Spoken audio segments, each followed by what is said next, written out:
Hey guys, Kev here, and I have a new knife from Tempest Knives to show you. This is the Tempest Knives Downdraft. It is a very cool design from my buddy Casey over at Tempest Knives, and I feel like this one's been in the works for a while, and I'm excited that it's finally dropping. It is dropping on the 10th of May. And it'll be at 1 p.m. Eastern. So that's a Saturday, I believe, the 10th of May.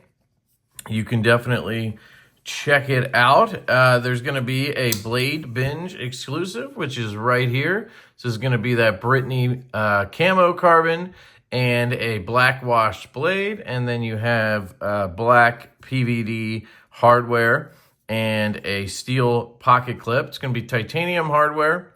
And you're going to have a steel wire clip. You're going to have camo carbon scales, steel liners. It is a liner lock. You're going to have 154 cm blade steel. This is a flat grind, I believe. That's what it feels like anyway. And they're going to be $149. So $149. However, you can use 10% discount code. So Lefty10 will work on this at Blade Binge, and you can use, I believe, the code Tempest for 10% off on the Tempest website. So that will knock off 15 bucks. So you're looking at $135 on these, which is, I think, a pretty good price. You have camo carbon, and I believe there's some titanium versions. I think there might be one aluminum version as well. Very, very cool. I do have a list here. He sent me some information. Specs. So 7.5 overall, 3.5 blade length with a 3 1/4 cutting edge. It is a 4-inch handle. And we already went over that other stuff. Where are the other versions? Here we go. We have the Firestorm, flame titanium, acid washed blade. Then you have 80s black wash. That's what I have here. Then you have 80s with satin flats and stone washed bevel, which I think is going to be really cool. So you'll get those like horizontal flats, but then you get a stone wash on the actual grind, which I think is going to look interesting. And then you have a blasted plain aluminum with a stonewash blade. That one's actually $139. And then there's a silver twill carbon fiber with satin flats and stonewash bevel. And that one is $139 as well. So those you can take $14 off of, and I gotta do more math. It's at $124 or something like that. So $125. Very cool. You have a hole for deployment that you can obviously flicky. And you have a flipper tab. This is a flipper tab that Casey worked on quite a bit. The prototypes I thought were a little bit tough to deploy. You had to really get in there, and if you didn't do it right, like perfectly, you would fail it because, you know, it's one of those Vero style inline tabs, but it was lower and tucked in more. And so you would end up kind of doing this unless you got it perfect. Now, you're still going to have that where you do have to, you know, light switch it. And what you want to do is go down and out, right? Like that. And you'll have no problem deploying this. D10 feels great on that. So it's not going to be as intuitive as a lot of flipper tabs. But the other option was to not have it because he doesn't want any tabs sticking out, which I understand. So I think it actually works really well. I have no issue with it. I think it's great. I think the adjustment he made in production is perfect. So great job on that. And then you have that hole there, which is exposed enough to get your fingers in so you can get your thumb in to thumb flick it. Oops. And you can obviously get behind it, get your middle finger in there to reverse flick it. If you're left-handed like me, you have plenty of room for the reverse flick. I probably wouldn't thumb flick this much left-handed, but you're going to have less room to do that, but still no problem at all. And you can fire that out. The detents feel good. There's no lash or anything on these. They feel solid. Again, you have that flipper tab, so you got to dial it up a little bit for that. You do have a fuller here, so you can come down lower and fire it out if you wish. And you can use different fingers if you like. So you could come down here and ring finger flick it. Could probably, yep, you can pinky flick it. I mean, it wasn't the snappiest, but obviously I'm very far away from the pivot down there. But it's just cool that you can hit it almost anywhere. I have loved this design since the moment I saw it. I told Casey long ago, this was my favorite design that he's done. It is a Wharncliffe blade. I just love the way that this blade comes down to the tip. It's aggressive, yet not crazy aggressive. Very nice EDC knife, in my opinion. It's got that look a little bit like it's canted up, but it is not, I assume, because I know that's something he's a stickler about. But when you're looking at the spine, I think it looks great. I think it has a great aesthetic. You do have standoffs, so there's no backspacer. I didn't notice that till now. But it is a very short knife this way. So you got to fit that blade in there, and backspacer would have caused issues, I guess. Plus, I guess it would be more affordable to do standoffs, but maybe it's just for an aesthetic thing. I'm not a big standoff guy, but it doesn't bother me at all. Just something I wanted to point out because I just noticed it. Let's double check if this is a flat grind or a hollow. I know Casey likes hollow grinds like I do, but I think this is flat. I'm not going to proclaim it because I've been wrong before, and I, for some reason, thought these were going to be hollow ground. It isn't the tallest blade, so that could be why it's not. It feels nice and thin. It's sharp. It's 154 cm, so it's going to be good, but I guess we should confirm the sharpness here. Yeah, look at that. That one's a laser beam on paper. See, we got a twofer here. Both feel very sharp on paper. I have some cardboard here. We can do just a little bit of cutting here. See if I can find a good spot. Try not to destroy my tray when I do this. So you can see utility cutting is going to be great. I don't want to push down on this, but you have a really nice tip to work with there, but it's not like super dainty, right? I mean, it's pretty thin, but it's not crazy. So you can get down on that and you'll be able to just destroy carbide. Again, I didn't push hard. I didn't push at all because I don't want to cut through this. For a standard cut, you have this flat right here, which I would consider a choil, just a flat choil. So you can get on there. You have jimping up here, up until the end of that hole. Nice jimping. It's aggressive enough so you can get a hold of it. Try this one. Against the grain. Yeah. It's going to be a really good cutter. This is going to be a great EDC knife. It's going to be nice and small, too, to tuck in your pocket. Here is a Divo Tall Boy, which I guess is similar-ish. I don't think this blade is 3.5 inches. That's what is on here, I think. So the blade is 3.5 with a 3.25 cutting edge. I actually have a tape measure right here. So I know the Tall Boy is 3.6. So you can see, oh, I'm past the tip there. So where's the tip? Let me just catch it. There we go. So here is 3.5. If you get the right angle or whatever, it's 3.6, but we basically just call it 3.5. I think this one's going to be more like 3.25, but I could be wrong. So I guess if you measured it from the tip to like down here, it's 3.5, but I always measure from the tip to the frame, like the farthest point of the frame, which would be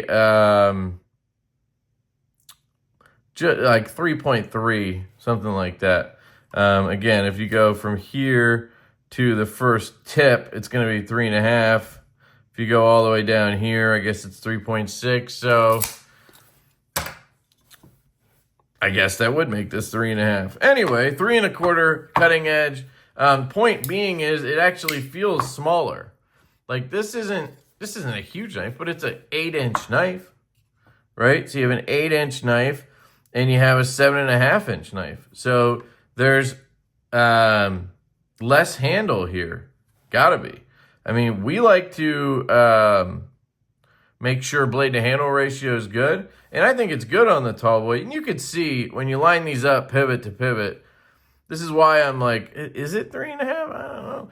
Because it looks like there's quite a bit more on the tall boy, but maybe that has something to do with the choil or something.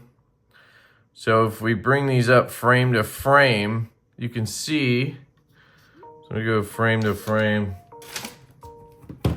Sorry. Frame to frame here. And you can see there's a little bit more edge on that tall boy right there. If we go from edge termination to edge termination, same thing, right? But I feel like they, as in Casey, packed a lot of blade into that handle. So you have a nice slim profile.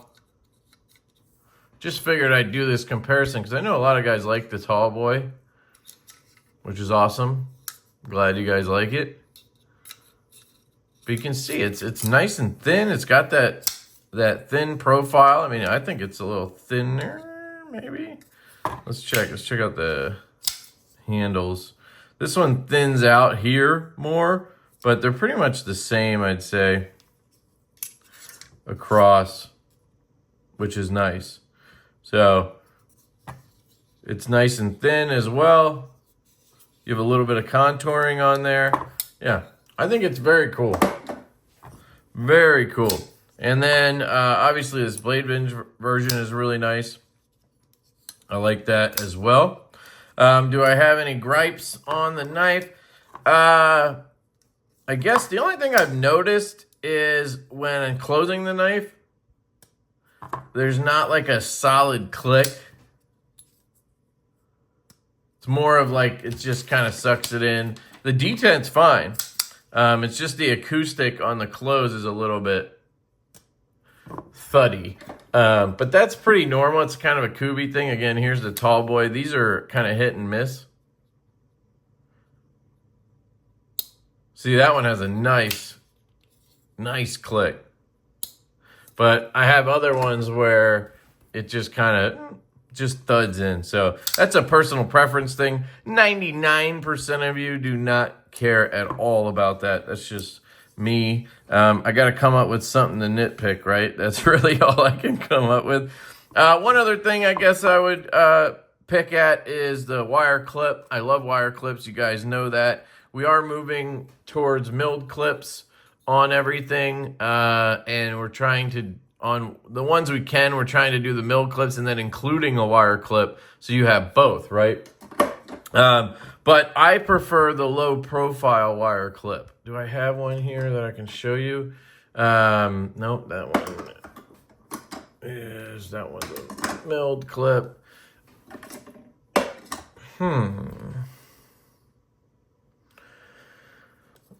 Yep, I have one, hold on. Yeah, here we go. So this is a Lush V1, and you can see this wire clip comes down and then it kind of just stays down and then it just has a little bit of a ramp up, right? Where this clip comes over, swoops down, comes up, goes over, and it's just kind of more bulky in your hand, where this is a lot more just comfortable in the hand, right? Now there is a trade-off for that, which in this case I don't think is a big deal.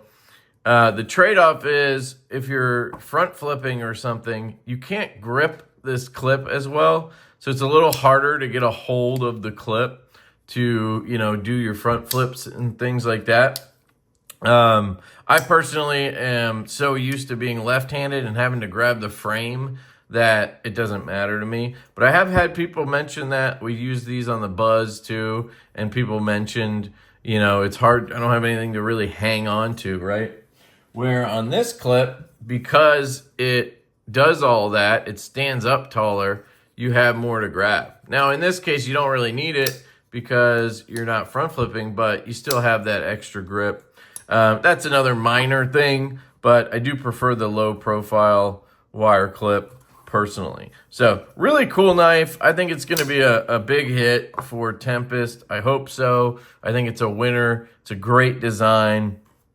You do have, again, you have that worn cliff. Let's see. Here's the box. I guess I should show you what comes with it too, but I just want to see if it's a, yep, completely flat Orny, which is cool. You do get a Tempest box, standard Kubi OEM box. So this is a Kubi produced model. You get the sticker on the side, Tempest logo on the front, Downdraft sticker, a Tempest Knives thank you sticker, and a Tempest printed cloth that comes in the box, and you get cut foam and stuff. So very cool.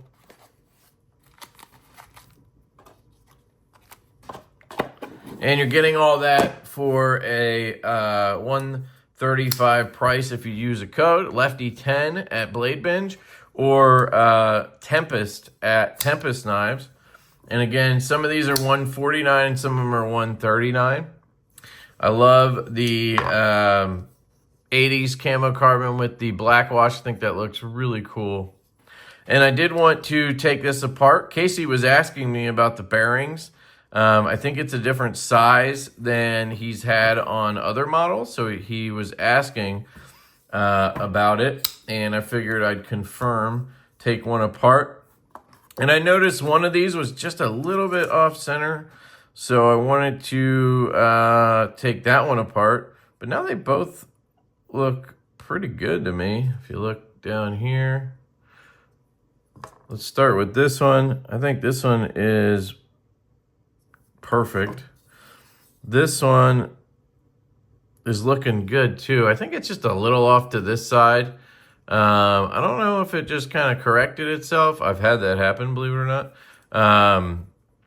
Or if I was just crazy last night when I was looking at it. But it does look good. It's a little over to this side, but I'll be honest. If you look down here, it looks pretty centered. So what that tells me is usually that it's the grind. It's just, you know, when they ground it, they took a little more off of this side or something so that it looks off center, but it's not, if that makes sense. That's something Kubi has done in the past with our knives, and I've asked them to work on, and they've done a good job working on that. And again, that could be what's going on there, but we'll see. So let's take it apart. This is going to be the Brittany camo carbon. So if you were here for just the review, you are welcome to dip out at this point, but if you wanted to see the inside of one of these and maybe a bearing swap, then stick around. So we're going to have T8 hardware all around. I'm going to use the Divo knives screwdriver. We actually did just order these, so hopefully we'll have these in the near future. T8, T8, T8. So you don't need more than one tool to take your knife apart. You're going to have a captured pivot system. I think they use the same system we do where there's just a notch in there. You'll see that in a couple minutes. We have these standoffs we need to loosen up.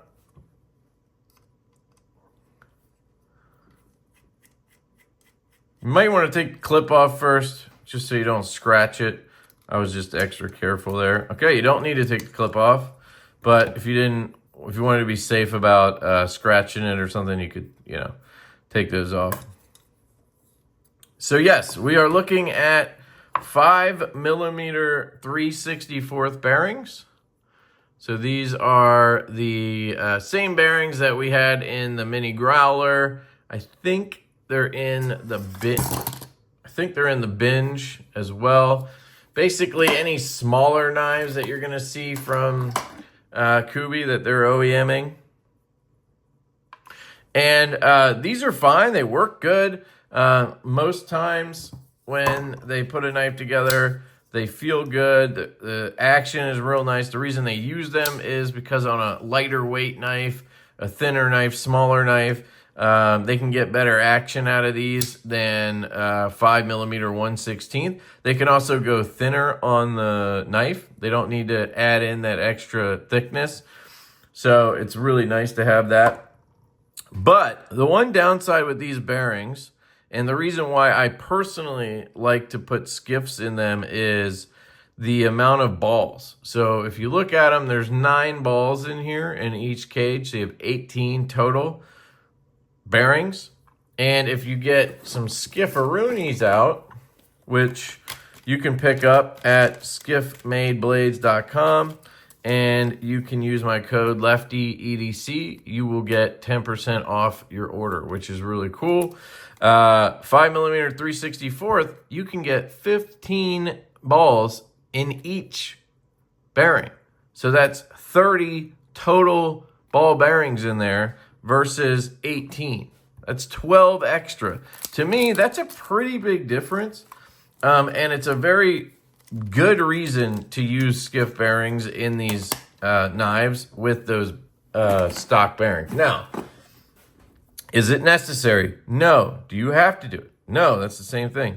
Are you going to feel like your knife is not as good if you don't put Skiffs in it? No, it's still going to be good. This is for the nerds like me who want to just, go that extra mile. You want that, 5 or 10% extra. That's who this is for. You can see there's a little notch there on the pivot, and then there's a notch there. And that is how the pivot lines up, which is cool. So you just got to turn it till it hits that notch. Boom, drops in. Here is your stop pin. The stop pin is pretty small. I did notice that, but it is a pretty small blade as well, lightweight blade. So I don't think it's going to be an issue or anything, but I did think it was kind of a small stop pin. I'm sure it's fine though. So there is your disassembly. You have steel liners. They are pocketed where possible to relieve weight, which is nice. This knife does not feel heavy in the least. Very nice construction. So let's set these aside for now. See if we can get these Skiffaroonies in there. Gonna grab my KPL Original and KPL Heavy. And what you're gonna do is use the Original on the bearings and the Heavy on the detent track. So I like to get into that detent track, just clean out anything that could be in there, in that detent ball, sorry, and then clean off the detent track. I'm not going crazy cleaning on this one, and that'll be good enough for me. So I'm going to take some Original here, and we're going to coat these bearings. I like to do it this way because the bearings get coated in the oil, but they don't drip everywhere. It doesn't get on everything. Like when you just pour it, you just squeeze it everywhere. You tend to get it in places you don't need it. It ends up on the lock bar. It ends up on the the lockup part of the tang, and then, well, you end up with lock stick. And that's what we don't want on our knives. So let me just drop this one in here while I clean my finger off, and then we're going to work on the detent track real quick. Just take this KPL Heavy, and I always use too much because it's not very precise. So a lot comes out of there. And then, oops, I just take another one of these applicators, which I've mentioned before. You can get these on Amazon. They're very, very affordable. It's like $8 and you get 400 of them or something. They come in these containers. This is the brand La Mière. You can look that up on Amazon. I wouldn't go to the website, but you could if you wanted to. I'll try to put a link below. All my disassembly tools are always linked down in the description, along with a shit ton of links that will either get you a discount or get me some commission. So it's up to you if you want to use those, but most of them help you out too, so it's a win-win. Check the description out. All right, let's see. we got the bearing in there. We're going to put the bearing in here. Bada bing, bada boom. Put the blade on. And then what you're going to do is, I'm actually going to check the lock bar. Just wipe it off. Got stuff falling everywhere, sorry. Sheesh. All right, now I'm just going to drop this on top. Make sure everything's kind of solid, right? And then I'm going to start putting in the pivot screw. I'll just do it by hand like this. Get it in there enough. Drop in the body screws like so. Take my T8 driver. You want to be gentle with these screws because unlike me, my bit doesn't, there it goes. The coating is PVD and it does tend to come off pretty easily. So you want to be very gentle with the black hardware on any knife from Kubi, unless it's DLC, which you're going to start seeing more and more from people from Kubi. But when it's this material, you just want to be gentle because you can scratch it up. And almost no matter what you do, you're going to end up with these little, you're going to have marks where you can see the steel. You're going to see that probably on a brand new knife just from them assembling the knife. But so you can see here, I have tightened that down. And yeah, so I think it's just the grind is a little off. You can see it's off center here. Let's see how it is up here. If you look down the spine, it looks pretty centered. I guess it is a little bit, it's really hard to tell. I mean, it's very slightly off center. It's not like the end of the world or anything. I could probably tweak it if I loosen it and then loosen the body screws and, played that game.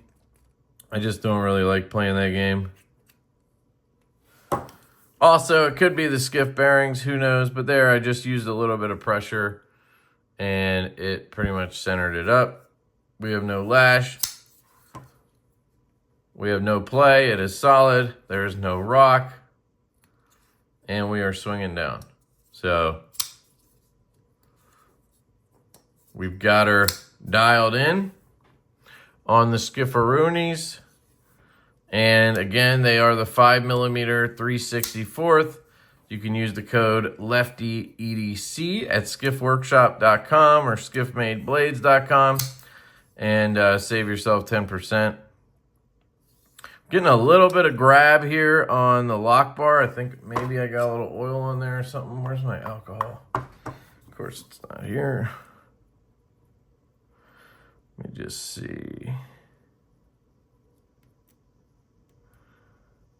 Because I cleaned the lock bar off. Yep. There was just something on there. Good to go. And yeah, that centering came back really good. I just had to take it apart. I just had to take the pivot out and put it back in. Sometimes it's just a matter of how you put it together. Like I put these body screws in and tighten those first, and then I tighten the pivot, and that somehow, jarred it a little bit. I just loosened this out and tighten it back down. Maybe it just reset or something. I mean, it's still not 100%, but it's where it was when we started. You can see here, it is ever so slightly off. I would not hold that against anybody.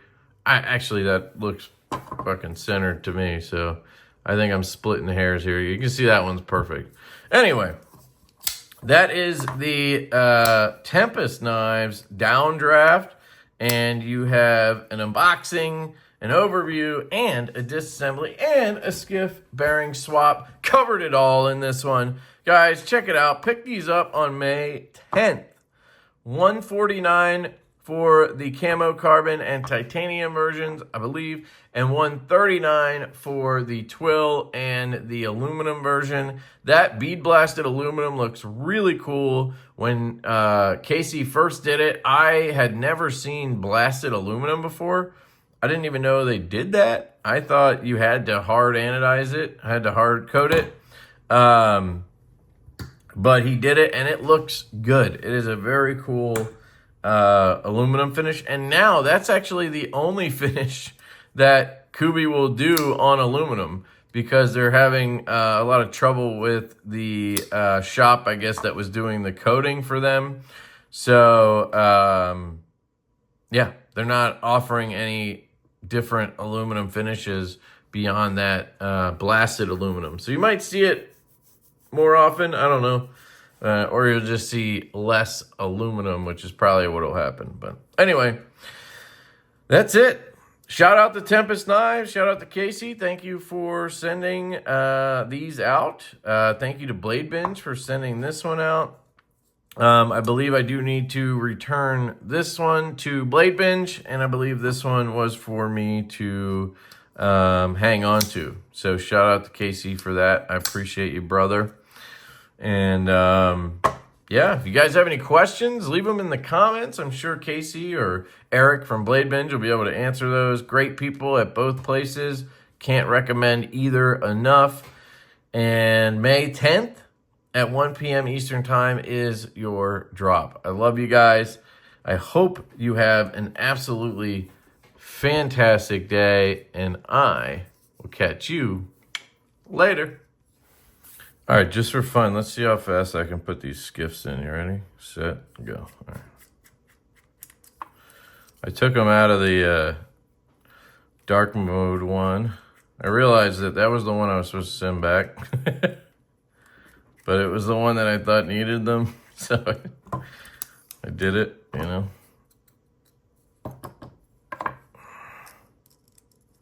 Come on, baby.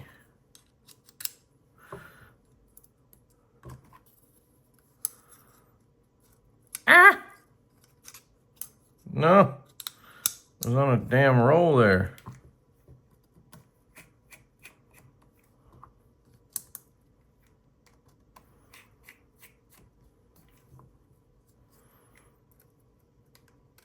Take your time.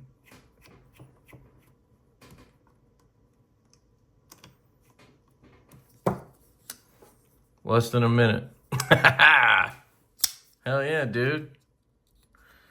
I'm a freaking skiff machine. All right, sorry. I just thought I'd do that for fun. Love you guys. Later.